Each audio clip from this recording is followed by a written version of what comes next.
Thank you, Mr. Chairman. Mr. Chairman, members of the committee, for the record, my name is Karla Gray, K-A-R-L-A-G-R-A-Y. I'm here on my own behalf as a private citizen of Montana to respectfully ask you to do concur in Senate Bill 236. You'll have my written testimony, which addresses just a few of the reasons I'm opposed to the death penalty, and I'm going to try to be very brief this morning, understanding the time constraints. And so this morning, I want to focus on urging you to think about all the consequences of the decision this bill calls on each of you as an individual legislator to make.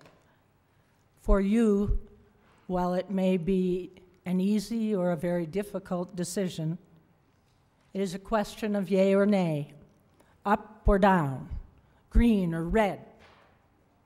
It is your choice whether to keep the death penalty in Montana or whether to abolish it. Each of you will make that choice, and then the decision will be over for you.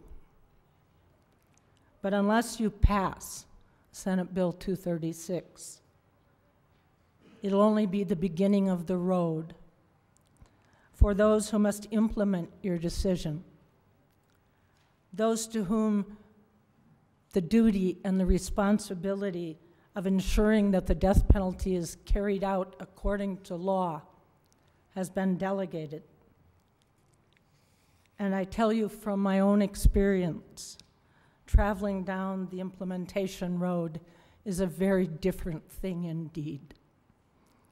When the death penalty is on the table, jurors can be impacted. Individual judges can be impacted. Certainly, if the death penalty is imposed, the Montana Supreme Court will be impacted. Staff at the prison will be impacted, and on and on. I believe I was a good justice. I was not an activist justice in the sense that term has been used in recent years as a sort of a pejorative.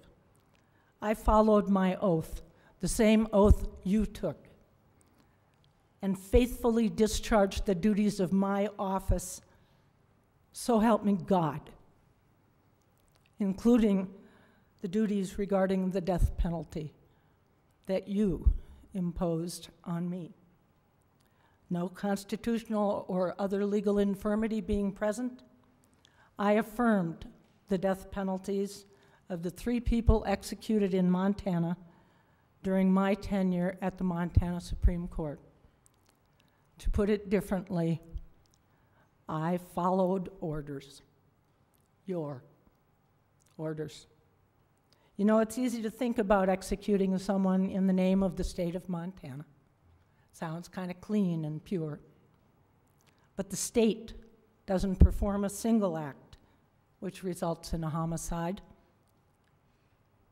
Citizens of Montana in various capacities take all the actions necessary to result in these homicides.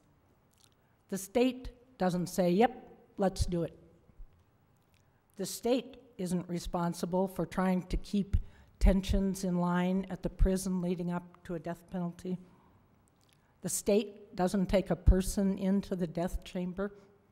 The state doesn't perform the injection that results in a homicide. And yes, make no mistake about it. The death certificates of the 3 men, monstrous as they may have been, executed according to law in Montana in recent years, list cause of death as homicide.